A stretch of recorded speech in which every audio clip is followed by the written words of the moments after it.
Vamos lá, piazada do terceiro A, do terceiro B, tudo certo aí? Estamos aqui, ó, com vocês para falar sobre Idade Média. Idade Média, que a gente vai falar hoje aí, ó, sobre, mais uma vez, sobre aqueles assuntos que já vimos. Hoje é uma revisão aí sobre a Idade Média, esse conteúdo que está na prova aí do dia 30, beleza? Então você não pode titubear, não pode ficar de fora dessa aula aí, beleza? Você que ainda não viu direito, opa, vamos rever então algumas características extremamente importantes aí sobre a Idade Média, beleza? Foi aquela aula 7 lá da apostila 4 frente A, beleza?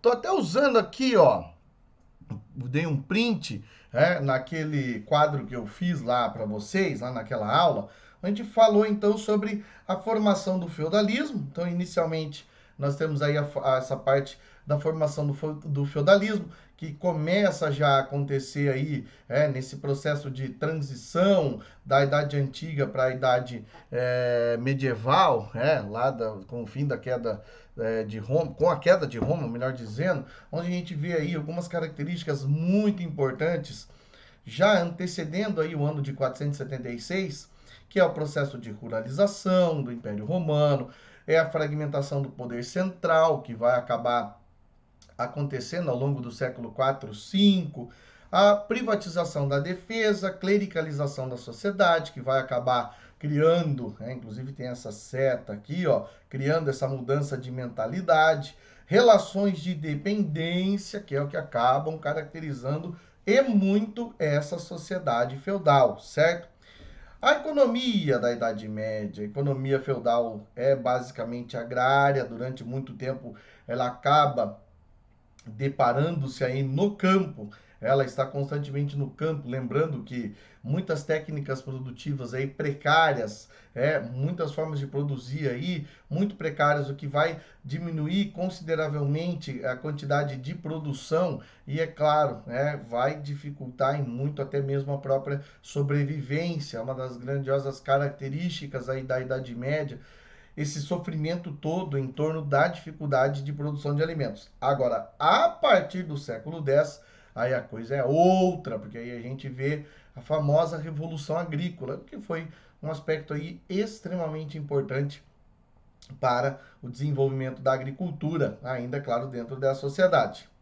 Lembrando que é uma sociedade estamental, dividida em 3 estamentos, aí vocês já estão praticamente careca de saber que trata-se dos oratórios, dos belatórios, dos laboratórios, e aí cada um tem a sua função específica, vocês sabem do que se trata cada uma das funções específicas, dos oratórios, dos belatórios e dos laboratórios.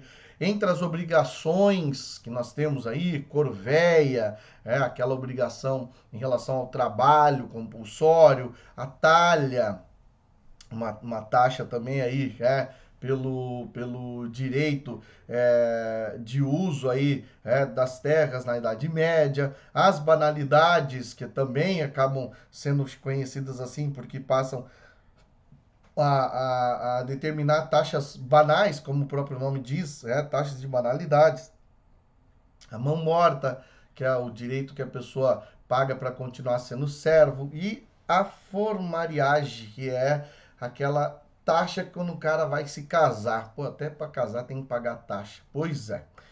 E o poder político? Como é que se dá a estrutura política dentro da Idade Média? Então a gente tem o processo de enfeudação, onde acontece a homenagem e a investidura, e aí, é claro, é feito o contrato, o feudo vassálico, e aí, nesse caso, o indivíduo acaba tornando-se suzerano, o suzerano é aquele que entrega o feudo, e o vassalo é o que recebe o feudo.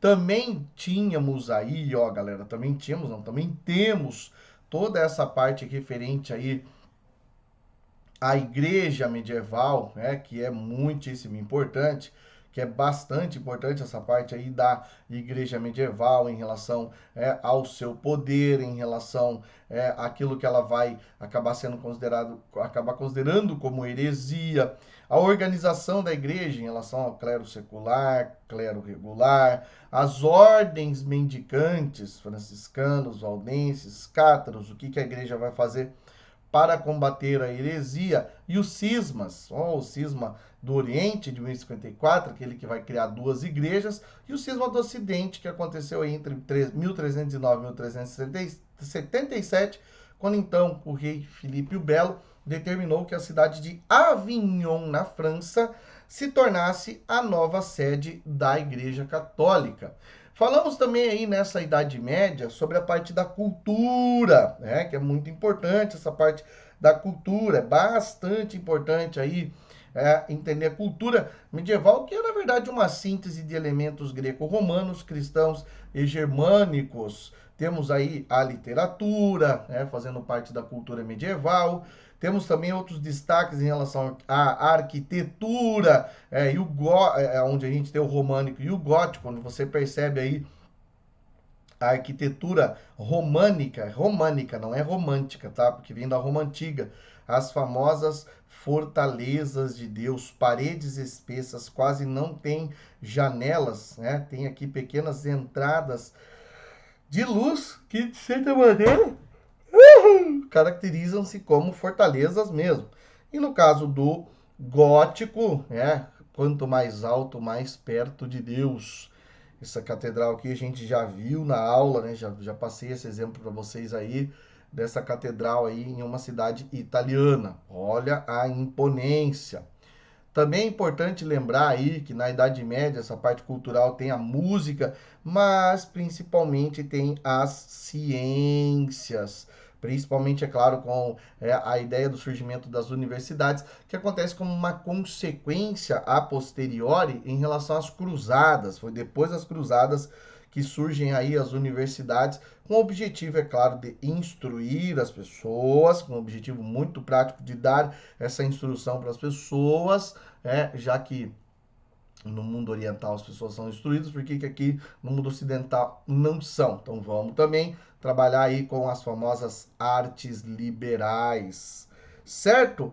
Beleza? Bom, hoje bem curtinha a aula mesmo, aí bem curta, na verdade é só para dar uma passada mesmo, né, em algumas características, sendo que vocês já têm isso aí, já viram isso aí, e é claro, devem estar agora se preparando para essa prova do dia 30.